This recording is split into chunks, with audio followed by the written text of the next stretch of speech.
Morning everybody. So I hope आप सभी अच्छे होंगे। आज की क्लास में हम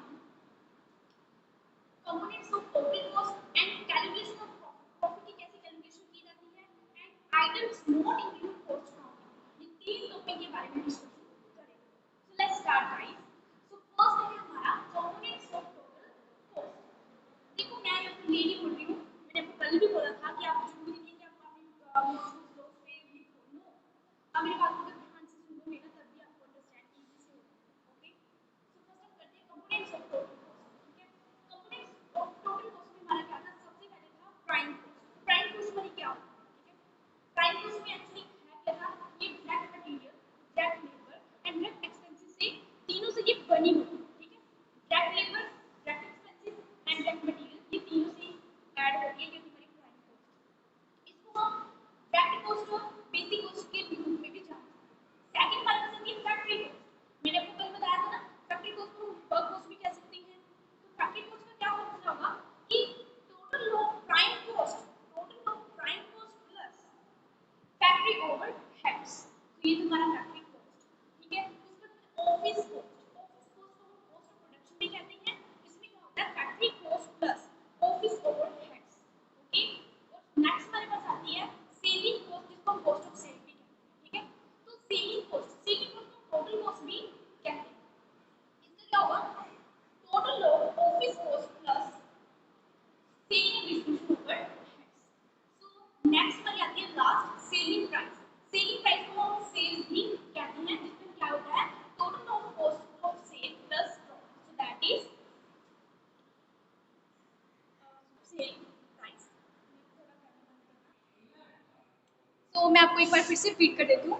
प्राइम कॉस्ट, प्राइम कॉस्ट क्या थी, direct material, direct labour and direct expenses. ये था प्राइम कॉस्ट। फैक्ट्री कॉस्ट को हम वर्क कॉस्ट भी कहते हैं। ठीक है, तो इसका क्या होगा, prime cost, total of prime cost plus factory overheads. Third is office cost. Office cost क्या होती है, work cost plus office overheads. And fourth is selling cost या कॉस्ट ऑफ सेल। इसमें हम क्या करते हैं, office cost plus selling and distribution overheads. And last है सेलिंग प्राइस। सेलिंग प्राइस को हम सेल्स भी कहते हैं, जिसमें क्या होता है, cost of sale plus profit. तो ये था हमारा कंपोनेंट्स ऑफ टोटल कॉस्ट। तो ये था हमारा कंपोनेंट्स ऑफ टोटल कॉस्ट। तो नेक्स्ट टॉपिक है हमारा कैलकुलेशन ऑफ प्रॉफिट, कि भाई हम प्रॉफिट की कैलकुलेशन कैसे कर सकते हैं।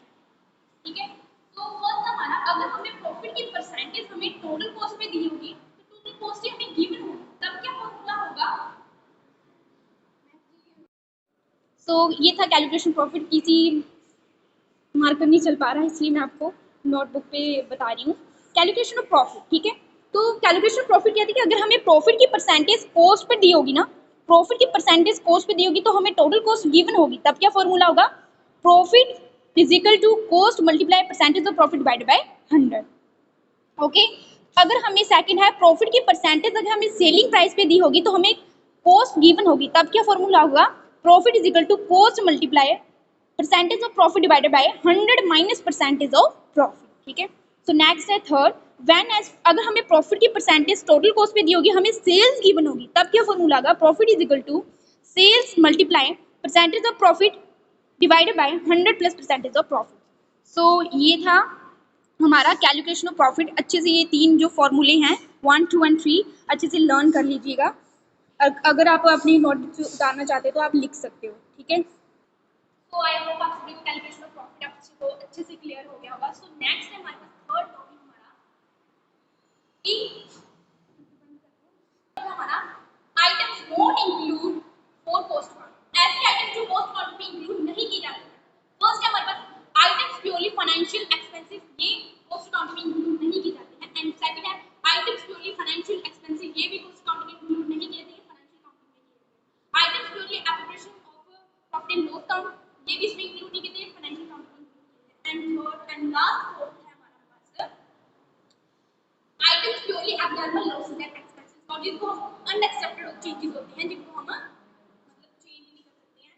तो ये है हमारे four types of items not include cost counting. तो फर्स्ट हमारे पास items purely financial expenses, items purely financial income, and third हमारे पास items evaluation of a profit and loss account, and fourth available items purely abnormal losses and expenses का। I hope आप सभी को ये तीनों टर्म जो अच्छे से समझ आ गया होगा।